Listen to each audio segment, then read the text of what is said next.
क्या भरोसा है इस जिंदगी का। મનુષ્યનું જીવન ગમે ત્યારે આથમી જાય, કઈ કહેવાય નહીં। માટે હમ રહે ના મોહબ્બત રહેગી।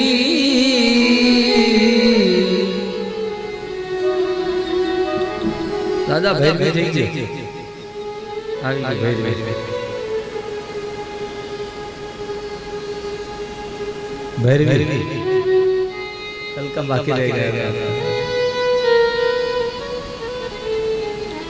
प्रियजनों, एक बात याद रखो जीवन में कि आपने होइए कि न होइए, प्रेम मोहब्बत वो तो रहने वाली है। इसलिए हम रहे ना मोहब्बत रहेगी, दास्तां अपनी दुनिया कहेगी।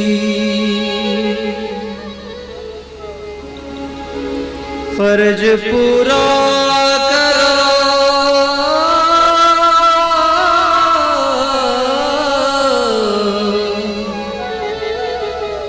फर्ज पूरा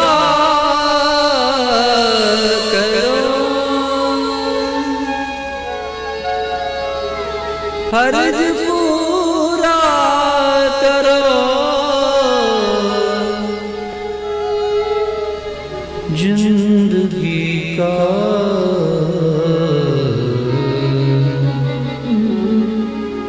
क्या भरोसा क्या भरोसा है इस जिंदगी का। जो भी आपका फर्ज है उसे पूरा कर लो, बाद में पछताओगे कि हमने ये सेवा नहीं की, हमने ये नहीं किया, हमने वो नहीं किया, तो कोई भरोसा नहीं है। आइए सुखदेव जी महाराज कहे तस्मा भारत सर्वात्मा भगवान ईश्वरो हरि श्रोतव्यः कीर्तितव्यश्च स्मर्तव्यश्च इच्छताभयम्। परमात्मा का चिंतन सतत करना चाहिए।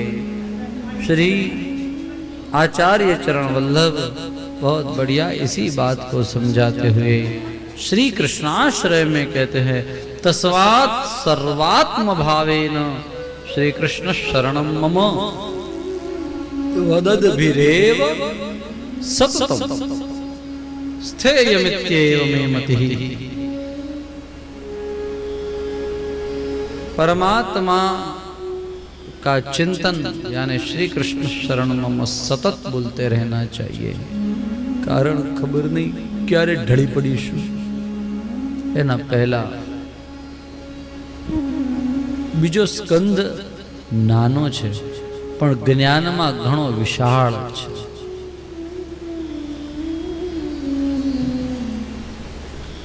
પરમાત્મા નું સ્વરૂપ એ બે સ્વરૂપ છે। ભગવાનના બે સ્વરૂપ,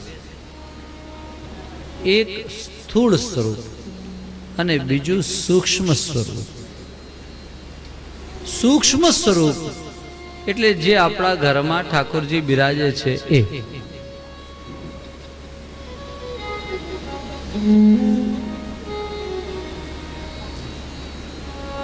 सूक्ष्म स्वरूपे भगवान अपना घर नी अंदर सेवा वगैरह स्वीकारे तो स्थूल स्वरूप क्यों भाई?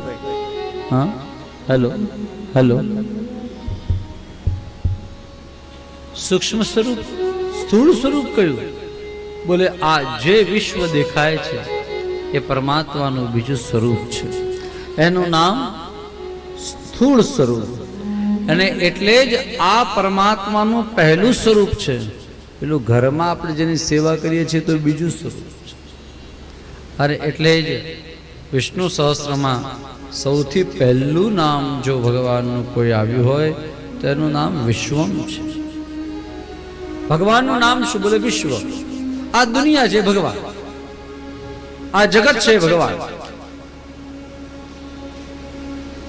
જ્યાં સુધી જગત સમજાશે નહીં ત્યાં સુધી જગદીશ સમજાશે નહીં. માટે શ્રીમદ ભાગવતના બીજા સ્કંદના પ્રથમ અધ્યાયની અંદર સુખદેવજી મહારાજ આ જગત રૂપી પરમેશ્વરનું વર્ણન કરે કે આ પરમાત્મા શું છે, એને કેવી રીતે જાણી શકાય. શ્રી શુક ઉવાચ जितासनो जितश्वासो जितसंगो जितेन्द्रियः.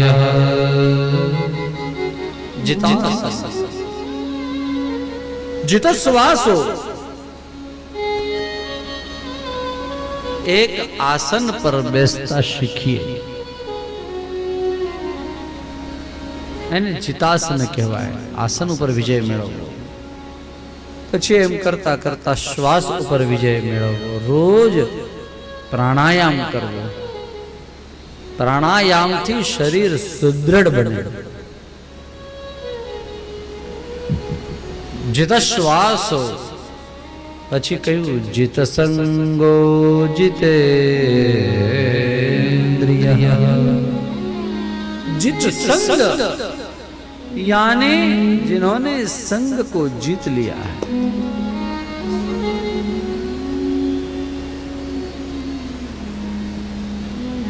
કોઈનો સંગ ન કરવો. અને ચોથી વાત બતાવી જીતેન્દ્રિય, इंद्रिय ઉપર વિજય મેળવવો.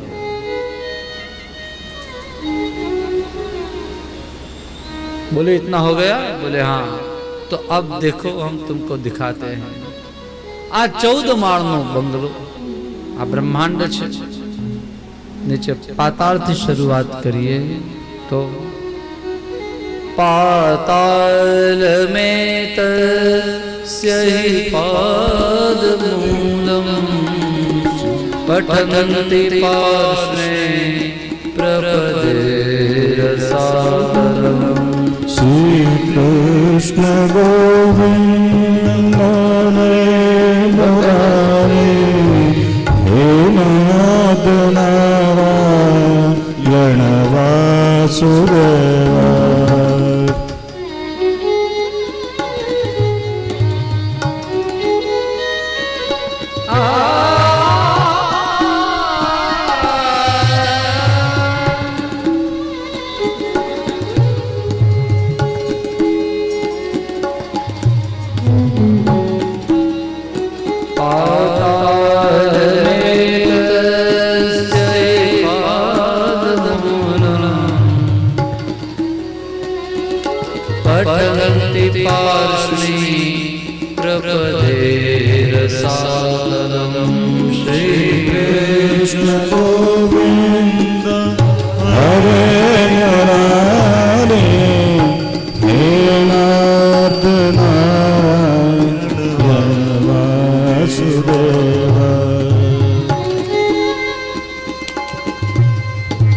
पठन्ति पार्ष्णी प्रपदे रसातलम्.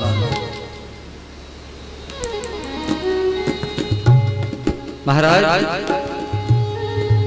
एको बंद करो, एको बंद.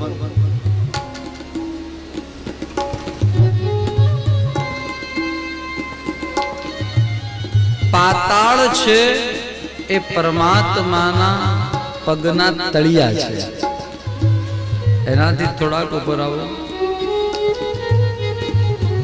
એટલે પગની જે ઘૂંટી હોય, આપણું આમ પગલું હોય તો અહીંયા જે ઘૂંટી છે એ રસાતલ છે. એનાથી ઉપર આગળ આવો અતલ વિતલ છે. એનાથી ઉપર આવો જંઘા સુધી સુતલ છે. આ એક એક પાતાળોને ગણાવતા સુખદેવજી મહારાજ ભૂરલોક સુધી આવ્યા. આપણે જે બેઠા છીએ પૃથ્વીલોક, સમજી લો ભગવાનનું આ પેટ છે. પેટની અંદર આપણે બધા છીએ. પછી ઉપર ભુવરલોક, સ્વરલોક, મહરલોક, ચંદ્રલોક, તપલોક અને સત્યમ તુ શીર્ષાણી, સત્યમ તુ શીર્ષાણી શ્રી કૃષ્ણ ગોવિંદ હરે મુરારી હે નાથ નારાયણ વાસુદેવ હે નાથ નારાયણ વાસુદેવ હે નાથ નારાયણ વાસુદેવ સત્યલોક ભગવાનના મસ્તક છે. આ આખું જે કઈ પણ દેખાય જગત પરમાત્માનું સ્વરૂપ છે. આ પર્વતો એના હાડકા છે, આ નદીઓ એની અંદર રહેલી બધી નસો છે, નાડીઓ છે, આ વૃક્ષો એના રૂવાડાઓ છે, રૂંટા છે, સૂરજ અને ચંદ્ર એની આંખો છે, દિશાઓ એના કાન છે, સંધ્યા એ એનું વસ્ત્ર છે. આ ઘોડા, ઊંટ, બળદ આ બધા સાધારણ રીતે જેમ આપણે ત્યાં જૂ, લીખ વગેરે હોય એવા છે એના માટે. એક એક આવું વર્ણન કર્યું, એવું સરસ બતાવ્યું કે હવે તમને જ્યાં જુઓ તે પરમાત્માના દર્શન થાય.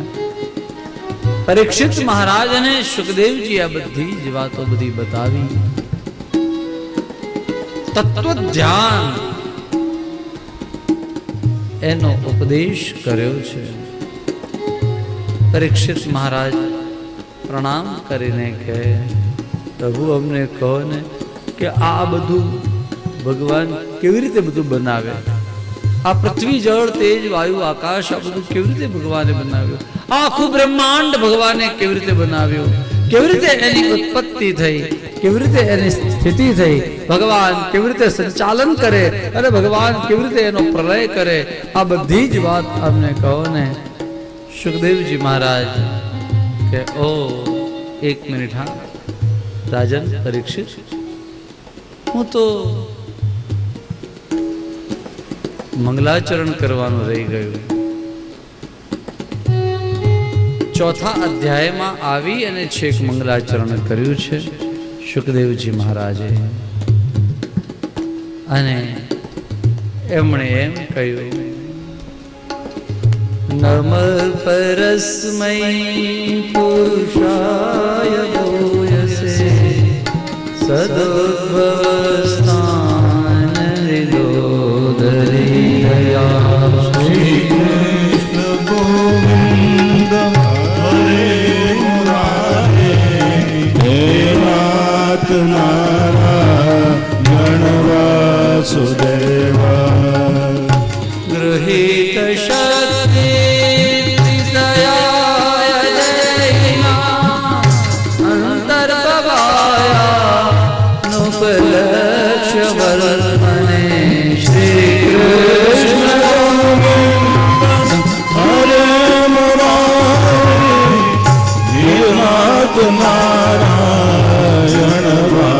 વાસુદેવ સોલમ કૃષિષ્ઠ ભગવાન વચાંસી મે હે નાથ નારાયણ વાસુદેવ હે નાથ નારાયણ વાસુદેવ હે નાથ નારાયણ વાસુદેવ.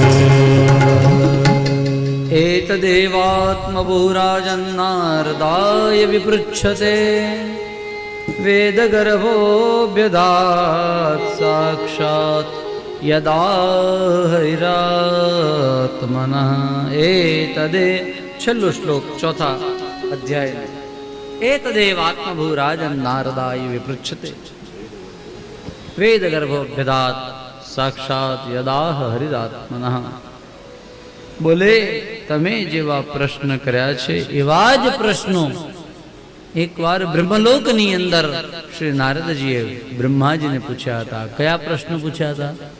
કે આ ભગવાન આ આખું બ્રહ્માંડ ને બધું કેવી રીતે બનાવે ને કેવી રીતે પાલન કરે ને કેવી રીતે એનું વિસર્જન કરે ને આ જે વાત છે એ વાત પૂછી.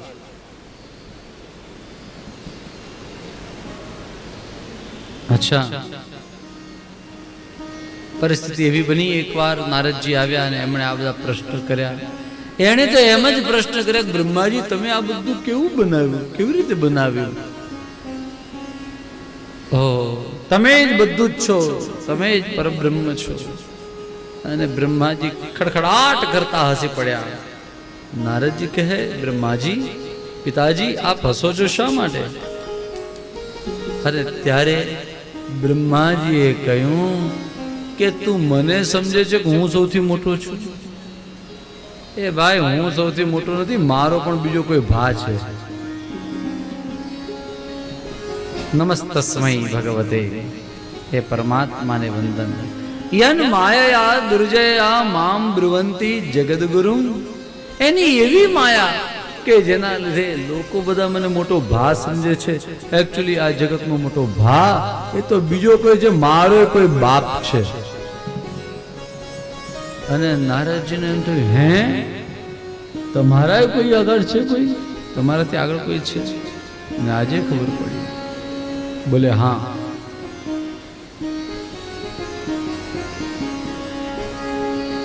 અને ત્યારે નારદજી પૂછ્યું, એ કોણ, અમને કોને? અને ત્યારે બ્રહ્માજીએ કહ્યું કે જેના વશમાં તું, હું, દક્ષ પ્રજાપતિ, શિવજી, આ અનેક લોકો એના વશમાં છે, એ જ સૌથી મોટો પરબ્રહ્મ છે, એ પરમાત્મા છે. આમ ક્યાં બાત બતાય. જ્યારે એની નાભીમાંથી આમ કમળ પ્રગટ થયું ને કમળમાંથી હું પ્રગટ થયો, જન્મ્યો, મને ખબર જ નહીં બ્રહ્માજી કે હું કોણ છું, મારી આઈડેન્ટિટી શું. આપણો જન્મ થાય તો આપણને આપણી મમ્મી એમ કે બેટા આ તારા પપ્પા, આને પપ્પા કહેવાય કે આને બાપા કહેવાય. હા, એમ આપણને કોક તો કે ને બાપા હોય એમ કે બેટા આ તારી માં કહેવાય, આ કાકા કહેવાય, આ મામા કહેવાય, આ માસી કહેવાય, આ ફોઈ કહેવાય. આપણને બધા જ લોકો કઈ નું કઈ સમજાવવા વાળા હોય. હા, બ્રહ્માજીને કોણ કે? બ્રહ્માજીને કોણ કે તારા બાપા આમ છે, આ છે? So he was very confused. Brahmaji confuse થઈ ગયા. આમ નીચે જોવું કેવી રીતે? દૂર દૂર સુધી પેલું મોટું કમળ હતું, કમળની અંદર આમ ફરીને જોયું, કિનારાની પેલી બાજુ જોયું તો નીચે બધું અંધારું અંધારું અંધારું, કઈ દેખાય જ નહીં. કઈ દેખાય તો ખબર પડે કે આ કમળ ક્યાંથી આવ્યું, હું ક્યાંથી આવ્યો, હું કોણ છું, કેમ છું, કઈ ખબર ન પડે. He came back. પાછા આવ્યા કમળમાં. કમળની વચ્ચે એક કાણું હતું. એમ થયું કદાચ કાણામાંથી આવ્યું. આખા અંદર એન્ટર થયા. છેક અંદર નાળની અંદર અંદર અંદર અંદર અંદર અંદર અંદર અંદર અંદર વર્ષો સુધી અંદર ગયા, ઘૂસ્યા. પણ ઇટ વોઝ એન્ડલેસ, એનો કોઈ અંત જ ન આવે. અને ત્યારે અંત ક્યાંય આવ્યો નહીં, ફરી પાછા બહાર આવ્યા. કેમ ખબર પડે? અને ત્યારે એને સંભળાયું, સ્પર્શે શુયત ષોડશમે કરુષમ નિષ્કિંચનાનાં યદ્ધનમ વિદુ. શું સંભળાયું? સ્પર્શ અક્ષરોમાં જે 16મો અક્ષર અને 21મો અક્ષર, આટલું સાંભળ્યું. સ્પર્શ અક્ષરો એટલે કક્કો ગુજરાતીમાં કેવો હતો તો કક્કાનો 16મો અને 21મો જેને અક્ષર ખબર પડે, જેના જીવનની અંદર આ અક્ષર આવે એ દિવ્યતા કહેવાય. નહીં તો સમજી લેવાનું કે એના જીવનમાં કક્કાનો 14મો અક્ષર થાય. બોલો કૃષ્ણ કનૈયા. નથી ખબર તમને? 14મો અક્ષર ખબર છે? નહીં, 14મો અક્ષર ખબર છે? એને કહેવાય ઢ ગુજરાતીમાં. ઢ મીન્સ ટાઈ ફેસ. જેને કાંઈ બુદ્ધિમાં ન આવતું એને કહેવાય ગુજરાતીમાં ઢ. આ એક જ અક્ષરનો શબ્દ છે એની માટે કે આ તો ઢ છે સૌ. દેટ મીન્સ એને કાંઈ ખબર નથી પડતી. તો 14મો અક્ષર, અરે 16મો અક્ષર તમે ગણતરી કરો તો ક, ખ, ગ, ઘ, ંગ, ંગ આવે, ંગ એ ગણવાના.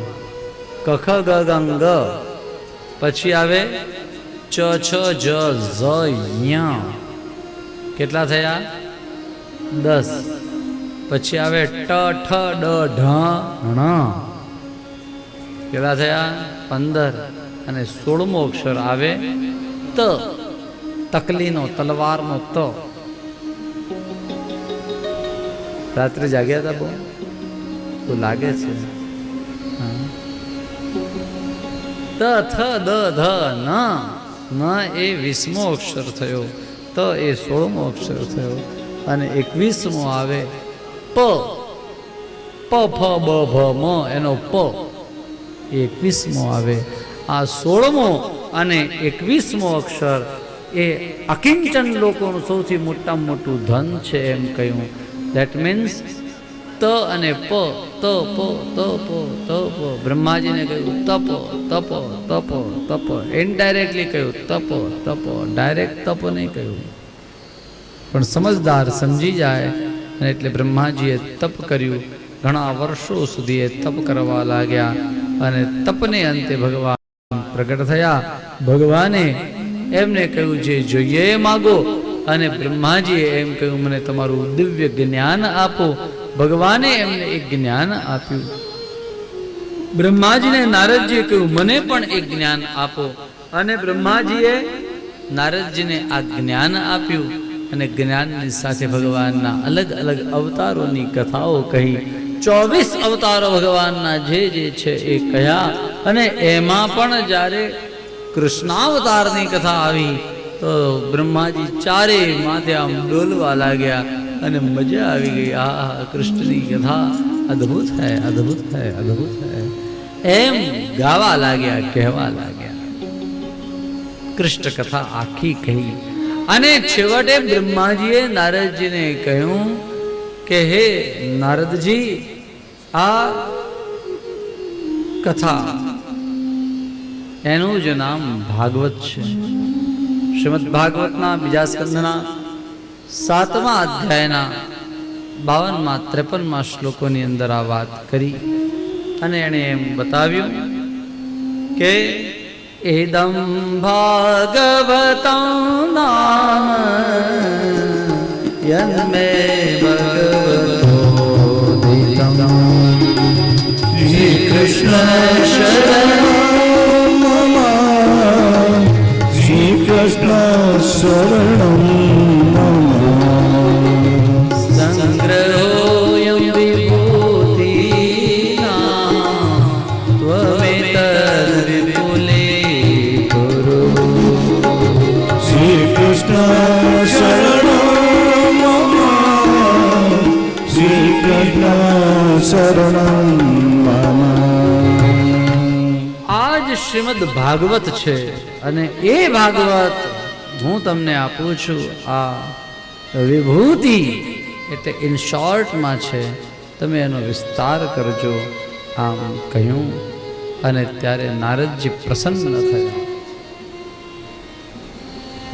સંગ્રહોયમ વિભૂતિના તમે તદ વિપુલી કરો. આ જ ભાગવત છે એમ કહ્યું. નારદજી મહારાજ ને આ જ્ઞાન આપ્યું. અને નારદજીએ એ પ્રયાણ કર્યું છે. નારદજી ગયા. પરીક્ષિત મહારાજે બીજા સ્કંદના 8મા અધ્યાયમાં આખો 8મો અધ્યાય એટલે પ્રશ્ન વિધિ છે. અનેક પ્રશ્ન કર્યા છે કે અમને સમજાવો ને પ્રભુ, અમને સમજાવો ને. આ પૃથ્વી જળ તેજ વાયુ આકાશ વગેરે કેવી રીતે બને, સંસાર કેવી રીતે બને, સંસારની ઉત્પત્તિ કેવી રીતે થાય, ભગવાને બ્રહ્માજીને કેવી રીતે ઉત્પન્ન કર્યા, બ્રહ્માજીએ સૃષ્ટિ ઉત્પન્ન કેવી રીતે કરી, આ એમાં માનસી સૃષ્ટિ કેટલા પ્રકારની થઈ, શારીરિક સૃષ્ટિ કેટલા પ્રકારની થઈ, એમાં બધા જે બધા રાજાઓના વંશ વગેરે આવ્યા એ બધા અમને કહો. પૃથ્વી જળ આ પૃથ્વીનું પરિમાણ કેટલું છે એ અમને કહો, પર્વતોનું આ પરિમાણ વગેરે નાપ કેટલા છે, દરિયા સમુદ્ર કેટલા છે, કેવા પ્રકારના છે, આ બધું અમને કહો. એમ કરીને લગભગ 150 જેટલા પ્રશ્નો ત્યાં પૂછ્યા છે.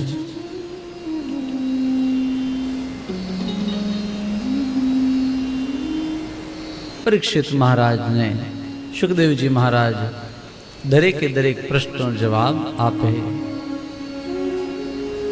પરીક્ષિત મહારાજે કહ્યું, અમને કહો ને કે ભગવાને પેલા બ્રહ્માજીને કયું જ્ઞાન આપ્યું હતું? અને ત્યારે શ્રી સુખદેવજી મહારાજ કહે કે બ્રહ્માજી જ્યારે તપ કરીને ઊભા થયા, ભગવાન પ્રગટ થયા, ભગવાને બ્રહ્માજીને કહ્યું કે તમે વરદાન માગો, તમારે જે જોઈએ એ માગો. અને ત્યારે ભગવાનની પાસેથી બ્રહ્માજીએ માગ્યું કે મને તમારું જે ગુહ્યતમ જ્ઞાન છે, એટલે અત્યંત ગુપ્ત જેવું જે જ્ઞાન છે એ અમને કહો. આમ કહ્યું અને ભગવાને પોતાનું જ્ઞાન બ્રહ્માજીને આપ્યું. પ્રિયજનો, તમે સૌ ભાગવત સાંભળવા બેઠા છે, યાદ રાખો. તો આ ભાગવત એટલે શું? ભગવાને જે કહ્યું એનું નામ ભાગવત. ભગવતા ઉક્તમ ભાગવતમ. ભગવાને કોને કહ્યું? બોલે બ્રહ્માજીને કહ્યું. શું કહ્યું? આ 4 શ્લોક કયા. આપણે એને બિહાગમાં ગાઈશું.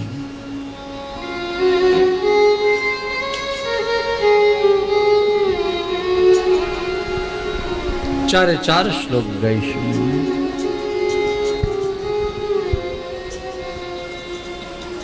એકવાર થોડી આલાપ ચારી લેવા માટે.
यथा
શ્રી કૃષ્ણ શરણમ મમ શ્રી કૃષ્ણ શરણમ મમ.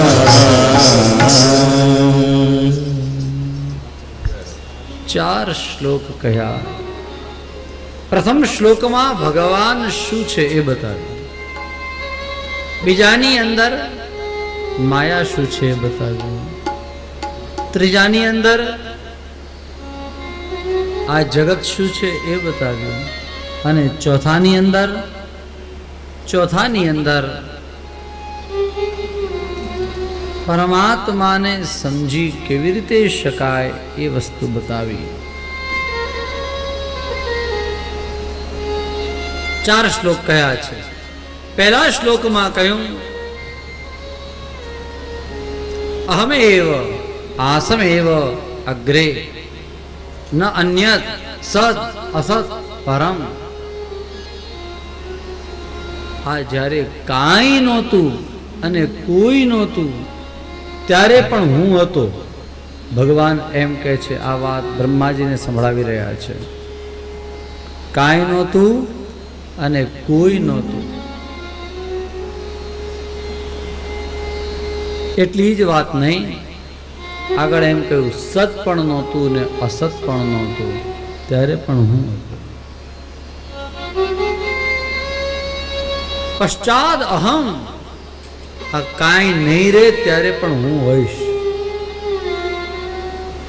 યદ એતચ્ચ, આ બધું છે ત્યારે પણ જે છે એ હું છું. અને યો અવશિષ્યેત સો અસ્મિ અહમ, છેલ્લે જે રહી જશે એ પણ હું હોઈશ. સમજ में आ रही है बात. કુંભારનું ઘર જોયું છે? કુંભારના ઘરે માટલા થતા હોય એ જોયા છે? માટલા બનેલા જોયા છે? કાચા, પાકા નહીં. આ કાચા માટલા બની ગયેલા તમે જુઓ તો તમને ખબર પડે કે આ માટલું નહોતું ત્યારે પણ માટી હતી. માટલું બન્યું, માટી કેવી? બોલે માટલામાં અણુની અંદર એ માટી છે. અને માટલું ફૂટી ગયું તો માટલું ફૂટ્યું, એ માટી થોડી ફૂટી ગઈ. માટી તો એમ ને એમ રહે છે. बात समझ में आती है? समझाय છે કે ઊંઘ આવે છે? હા, ઊંઘ આવે? હવે એવો ટોપિક આવે તો ઊંઘ આવે કરીએ, એમાં શું છે? તો જ્યારે કોઈ નહોતું ને કાંઈ નહોતું ત્યારે પણ ભગવાન કે મારા હું હતો. અને એમાંથી જ આ જગત બન્યું અને જગત ફરી પાછું વિલીન થયું ત્યારે પણ ભગવાન કે છે હું છું જ. આ ઈશ્વરની આઈડેન્ટિટી, પરમાત્માનો પરિચય આ છે કે આપણે કોઈ નહોતા ત્યારે એ હતો, આપણે છીએ ત્યારે છે, ને આપણે નહીં હોય તો એ રહેશે. એનું નામ પ્રભુ, એનું નામ ભગવાન, એનું નામ પરમાત્મા, એનું નામ બ્રह्म. बस इतनी आसान बात यहां समझा दी. क्या नहीं समझ में आ रही इसमें बात?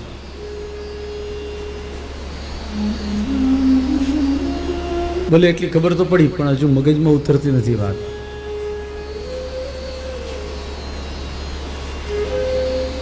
પવન તું પાણી તું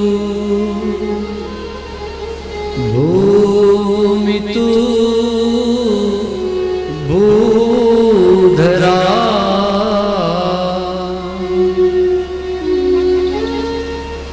વૃક્ષ થઈ ફૂલી રહ્યો આકાશે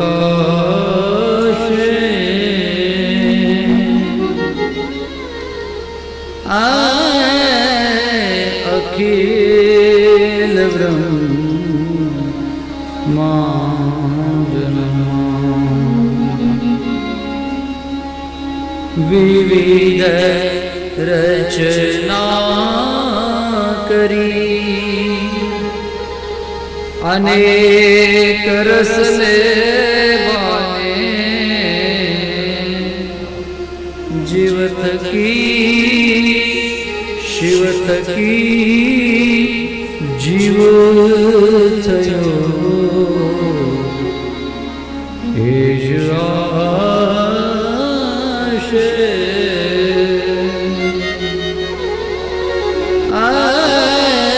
અખિલ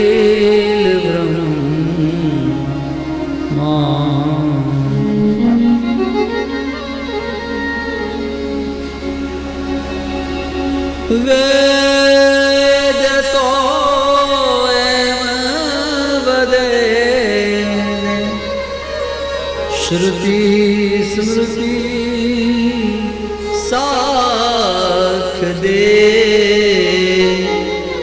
કનક કુંડલ વિશે ભેદનો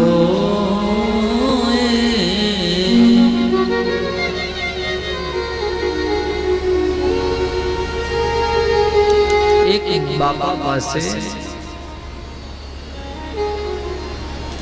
એક 20 કેરેટની લગડી હતી સોનાની, 10 ગ્રામની એટલે 1 તોલાની, અને એક 20 ગ્રામનો બનાવેલી એક વીંટી, અરે 20 કેરેટની પણ 10 ગ્રામની બહુ સરસ જરસ ભારે એવી બનાવેલી એક વીંટી. બે દીકરાઓને કહ્યું કે તમારે શું જોઈએ? તો એક જણ કે મને આ વીંટી આપો, બીજો એમ કે મને આ સોનું આપો, બીજો કે મને વીંટી આપો. બાપાએ સમજાવ્યું કે બંને સરખું છે, કારણ બંને વસ્તુ 20 કેરેટની છે, બંને 10 ગ્રામ છે. ખાલી આને ઘાટ આપેલો છે, આને ઘાટ આપ્યો નથી. એટલે કનક કુંડલ વિશે ભેદ ન હોય. ઘાટ ગળિયા પછી નામ રૂપ જૂજવા, અંતે તો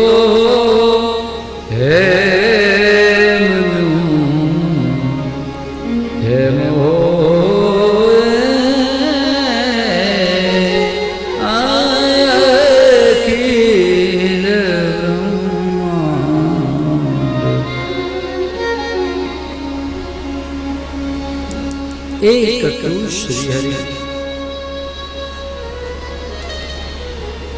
ઘાટ ઘડાઈ ગયા, એ જ પરમાત્મા હતા. એ પીગળીને આ પાણી બન્યા, એ જ બીજમાંથી એ વૃક્ષ બન્યા, એ જ આ પહાડ બન્યા. ભગવાન સર્વત્ર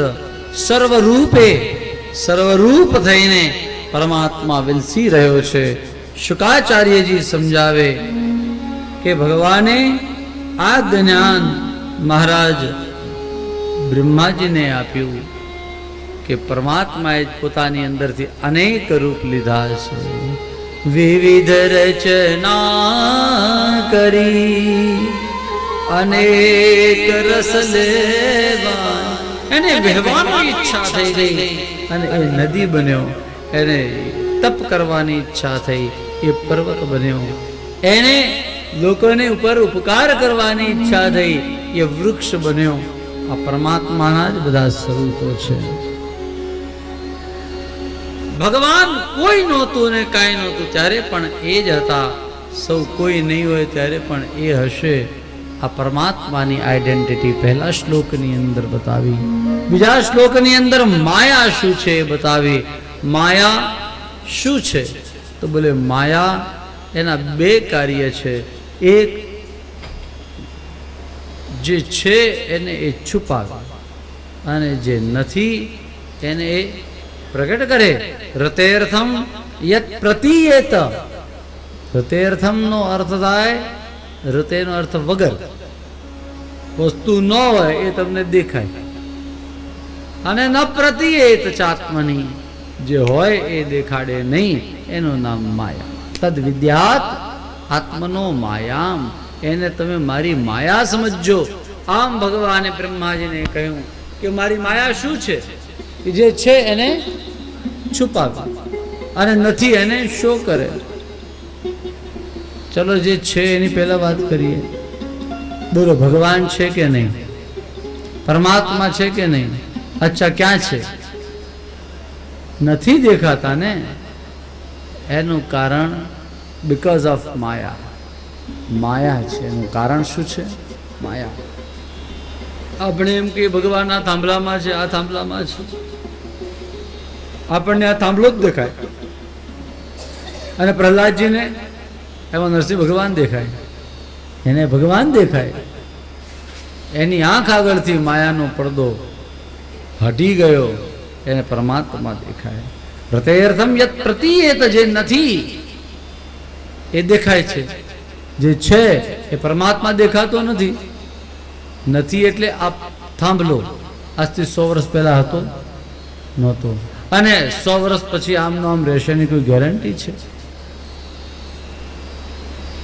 મતલબ આ થાંભલો એનું કોઈ અસ્તિત્વ પહેલા નહોતું, અને હવે પછી પણ પાછું ભવિષ્યમાં નહીં રહે. અત્યારે છે આ, પણ છતાંય દેખાય છે. એનું કારણ માયા. આ માયાના લક્ષણને બતાવ્યું અને ત્યારબાદ જગતની વાત કરી. આ જગત શું છે? યથા મહાંતિ ભૂતાની ભૂતેષુ ઉચ્ચાવચેષુ અનુ. ભૂતેષુ એટલે પ્રાણીઓની અંદર, પંચ મહાભૂતોની અંદર. પંચ મહાભૂત બધા મિક્સ થયેલા છે. અત્યારે જે આપણને દેખાય છે ને પૃથ્વી, એ સાધારણ પૃથ્વી નથી. આ પૃથ્વીની અંદર પૃથ્વી, જળ, તેજ, વાયુ ને આકાશ, આ 5 વસ્તુઓ છે. આ પાણીની અંદર તમે 1 ગ્લાસ પાણી લઈ જાઓ તો એની અંદર પણ પૃથ્વી તત્વ છે, એમાં વાયુ તત્વ છે, એમાં આકાશ તત્વ છે. ભૂતેષુ ઉચ્ચાવચેષ્વનું. પણ કેટલાકની અંદર પૃથ્વી થોડીક છે, કેટલાકમાં પૃથ્વી વધારે છે. કોઈ જગ્યાએ આકાશ તત્વ વધારે, કોઈ જગ્યાએ પ્રવિષ્ટાની અપ્રવિષ્ટાની. કેટલાકમાં છે ને કેટલાકમાં નથી. તથા તેષુ ન તેષ્વહમ. ભગવાન કહે છે હું એમાં રહેલો પણ છું અને હું એમાં નથી પણ રહેલો. સમજાય છે એ બધી વાતો? રહેલો છું ને નથી રહેલો એટલે કેવી રીતે? બોલો કૃષ્ણ કનૈયા. 1-2 મિનિટ માટે જાગી જાઓ તો કહી દઉં. એટલે આમ તો આંખો ખુલ્લી જ છે સૌની, પણ આમ આંતરિક રીતે જરા સાવધાન થાવ તો કહું. ભગવાન એમ કે હું સૌની અંદર રહેલો પણ છું, સૌની અંદર નથી પણ. આવું કેવી રીતે બને? તો જેમ તમારા મોબાઈલની અંદર પેલું હોય ને, તમે ઘણા લોકો કહે મારા મોબાઈલમાં ટાવર દેખાડે છે, હા અહીંયા રિલાયન્સનું ટાવર છે. બોલો, તમારા મોબાઈલની અંદર ટાવર છે તો શું છે? નેટવર્ક છે. અચ્છા, ચલો, તમારા મોબાઈલની અંદર નેટવર્ક છે? ટેલ મી યસ ઓર નો. હા કે ના? હા છે.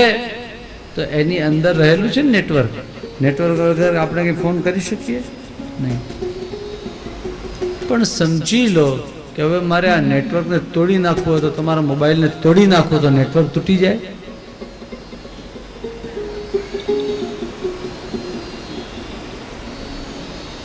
મોબાઈલને તોડવાથી નેટવર્ક તૂટતું નથી. અચ્છા, આપણે એમ કહીએ છીએ કે મોબાઈલમાં નેટવર્ક છે, પણ એકચ્યુઅલી મોબાઈલમાં નેટવર્ક નથી હોતું. નેટવર્કો બધે જ સર્વત્ર વ્યાપ્ત છે. અને એટલે આપણે અહીંયા આમ જોઈએ તો અહીંયા બરોબર નથી આવતું, ત્યાં જઈને જુઓ તો ત્યાં મોબાઈલ અહીંયા પકડાય છે, અહીંયા બરોબર આવે છે, અહીંયા આખું નેટવર્ક છે.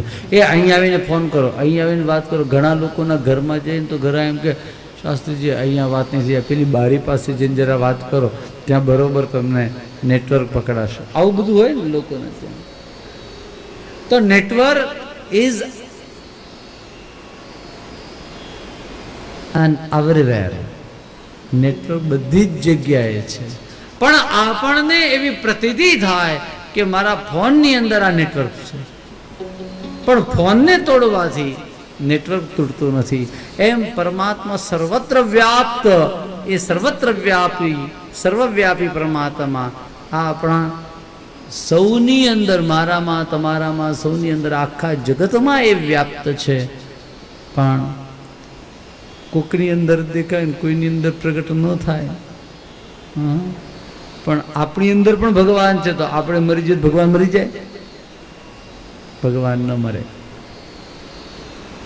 આ વાત આ ત્રીજા શ્લોકમાં બતાવી કે જગત એ શું છે, જગતમાં રહેલો પરમાત્મા એ શું છે.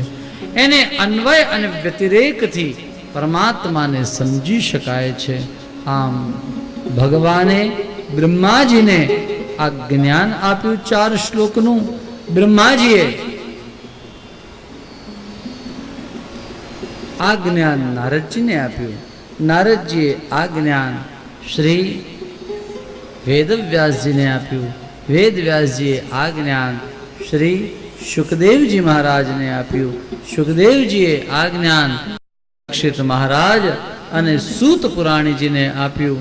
અને સૂત પુરાણીજીએ આ જ્ઞાન નૈમિષારણ્યમાં શૌનકાદિ ઋષિઓને આપ્યું, જેથી આપણી પાસે આ જ્ઞાન આવ્યું.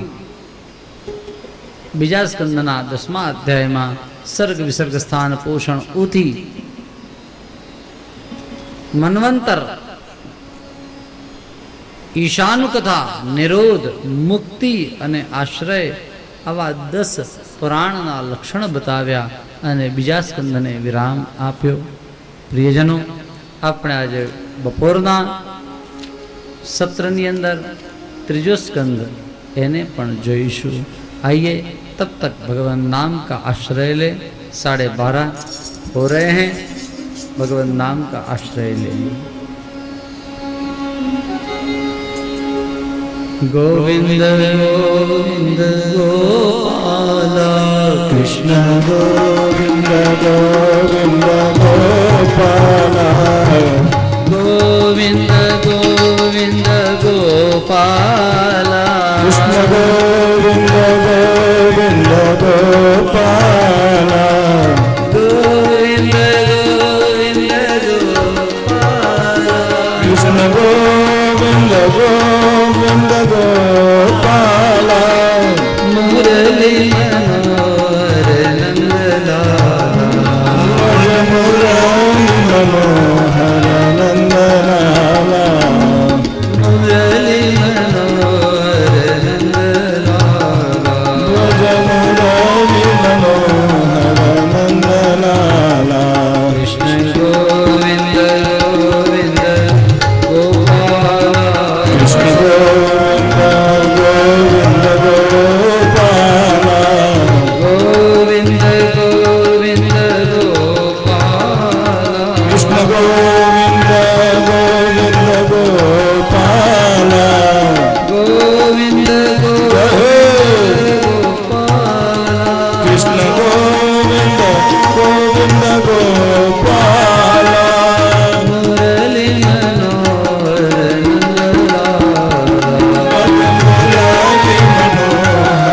नंदलाला मुरली मनोहर नंदलाला मुरली मनोहर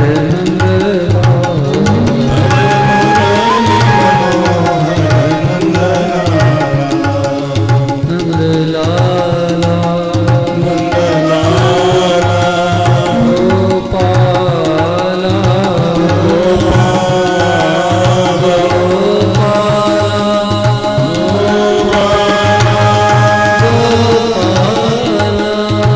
गोपाला श्री कृष्ण कन्हैया हरि छे मम रक्षक हरि नो हरि छे मम रक्षक ए अगलो सो जाय नहीं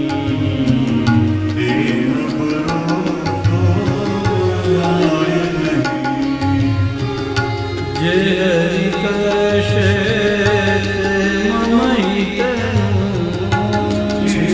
કરશે તે મમ હિતનું જે હરિ કરશે તે મમ હિતનું જે હરિ કરશે તે મમ હિતનું એ નિશ્ચય બદલાય નહીં એ નિશ્ચય બદલાય નહીં દેહ ભરોસો જય નહીં દેહ ભરોસો થાય નહીં ગોપાલ રાધે કૃષ્ણ ગોવિંદ ગોપાલ રાધે કૃષ્ણ ગોવિંદ ગોપાલ રાધે કૃષ્ણ ગોવિંદ ગોપાલ રાધે કૃષ્ણ ગોવિંદ કૃષ્ણ ગોવિંદ ગોવિંદ કૃષ્ણ ગોવિંદ ગોવિંદ કૃષ્ણ ગોવિંદ ગોવિંદ કૃષ્ણ ગોવિંદ ગોવિંદ રાધે ગોવિંદ ગોવિંદ રાધે ગોવિંદ ગોવિંદ રાધે ગોવિંદ ગોવિંદ રાધે ગોવિંદ ગોવિંદ રાધે ગોવિંદ ગોવિંદ રાધે ગોવિંદ ગોવિંદ રાધે ગોવિંદ ગોવિંદ રાધે ગોવિંદ ગોવિંદ ગોપાલ રાધે કૃષ્ણ ગોવિંદ ગોપાલ રાધે કૃષ્ણ ગોવિંદ ગોવિંદ ગોપાલ રાધે કૃષ્ણ ગોવિંદ ગોવિંદ શ્રી ગોવર્ધન નાથ કી જય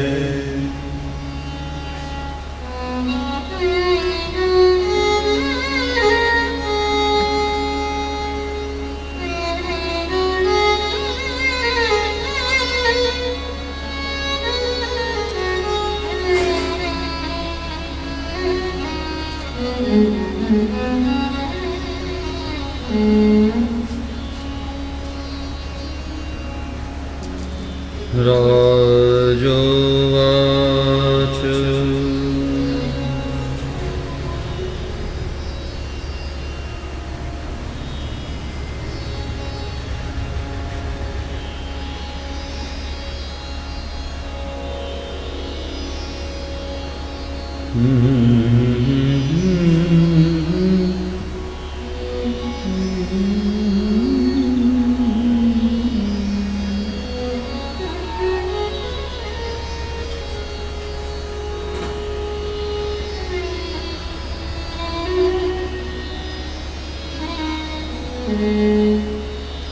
પુત્ર શત્રુર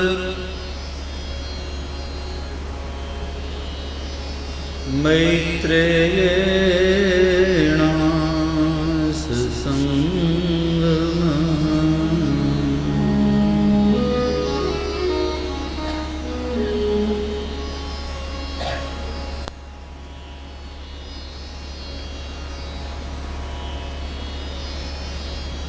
परब्रह्मणः परमात्मनः नन्दनन्दनस्य यशोदोत्सङ्गलालितस्य समस्तब्रह्माण्डनायकस्य निकुञ्जनायकस्य परमात्मनः कृष्णस्य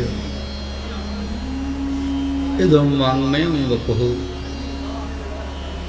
नाम श्रीमद्भागवतम् શ્રીમદ્ભાગવતજીના ત્રીજો સ્કંદ, એનું નામ છે સર્ગલીલા. સર્ગલીલાનો અર્થ થાય સર્જન.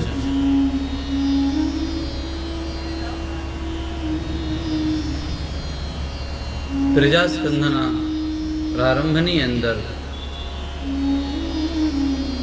પરીક્ષિત મહારાજે પ્રશ્ન કર્યા છે, કુત્ર ક્ષત્ર ભગવતો મૈત્રેયેણા સસંગમઃ.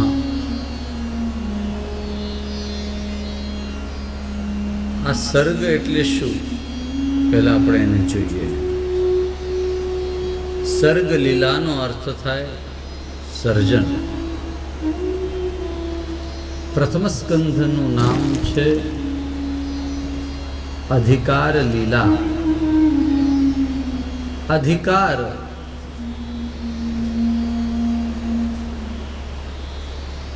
એટલે હક એવો અર્થ નહીં, પણ અધિકાર એટલે યોગ્યતા.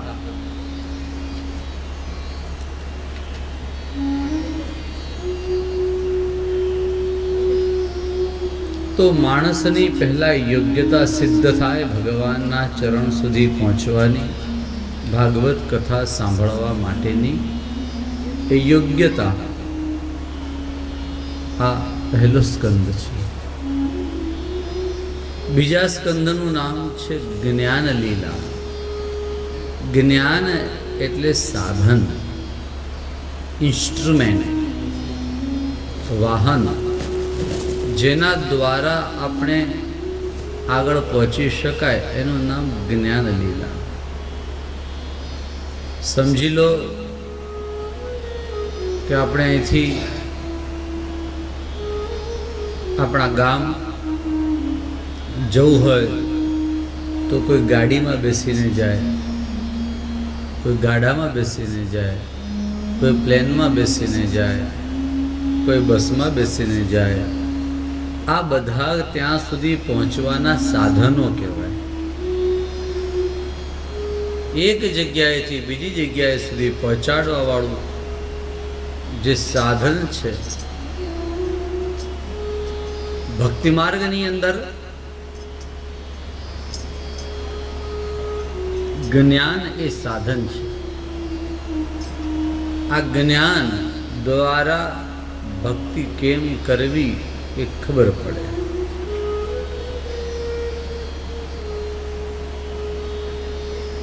તો આ જ્ઞાન એ સાધન છે, એ બીજો સ્કંદ છે. આ બે સ્કંદમાં પ્રસ્તાવના આવી. પ્રસ્તાવના એટલે શરૂઆતની વાત કરી, ભૂમિકા બંધાણી.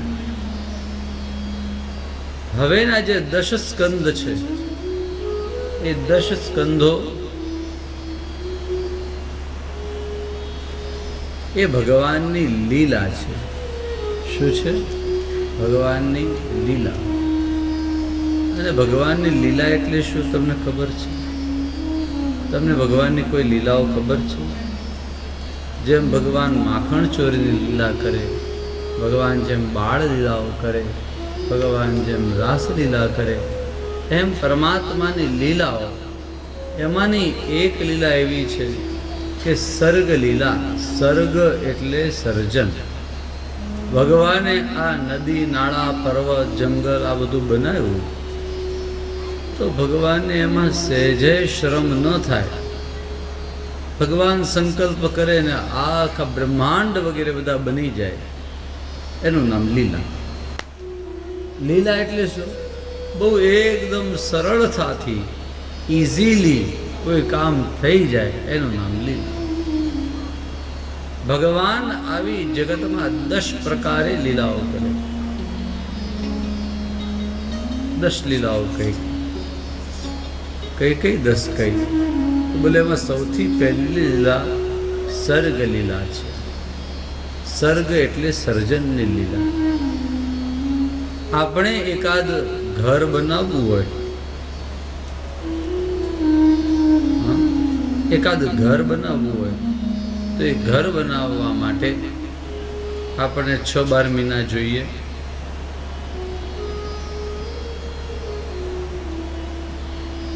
તમે ઘર બનાવવા માટે 6-12 મહિના જોઈએ એમ તમે કહો છો?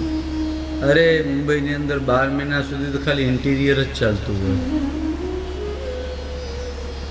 કંટાળી જાય કે માણસો ક્યારે બહાર નીકળે ઘરમાંથી. हाँ ऐसा होता है ना, માણસ કંટાળી જાય. ઇન્ટિરિયર બનાવવા માટે 12 મહિના જોઈએ, અંદરથી એમ ખાલી અંદરના ફર્નિચર બનાવવા માટે. પ્રિયજનો, તો એ ભગવાનને આખું આ જગત બનાવતા સમય કેટલો લાગ્યો હશે?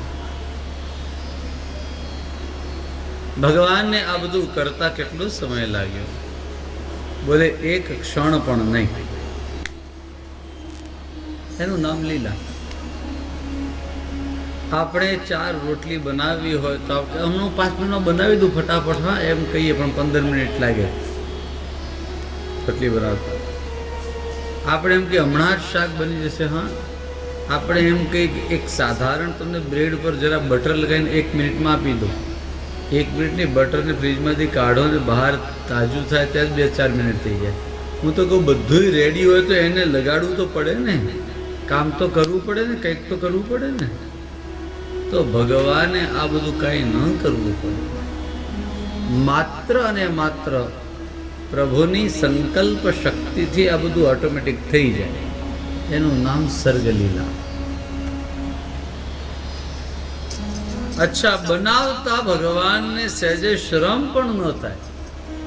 ઘડીકમાં થઈ જાય એ વસ્તુ અલગ છે, પણ બનાવતા એને કંઈક હાથ બાથ દુખે નહીં, એ પણ કંઈ ન કરવું પડે. એનું નામ સર્ગલીલા.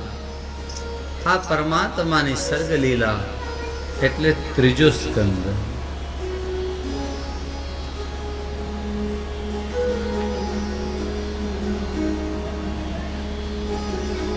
રાજા પરીક્ષિતે પ્રશ્ન કર્યા.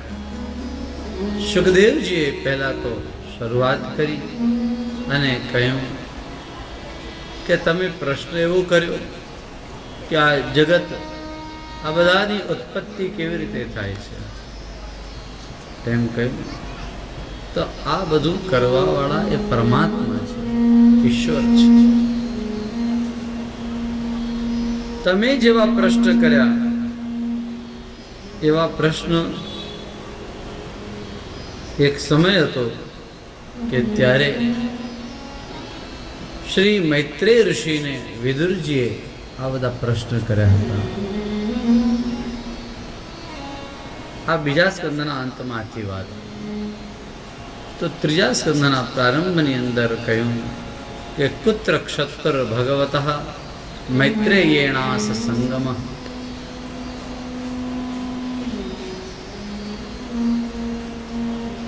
આ વિદુર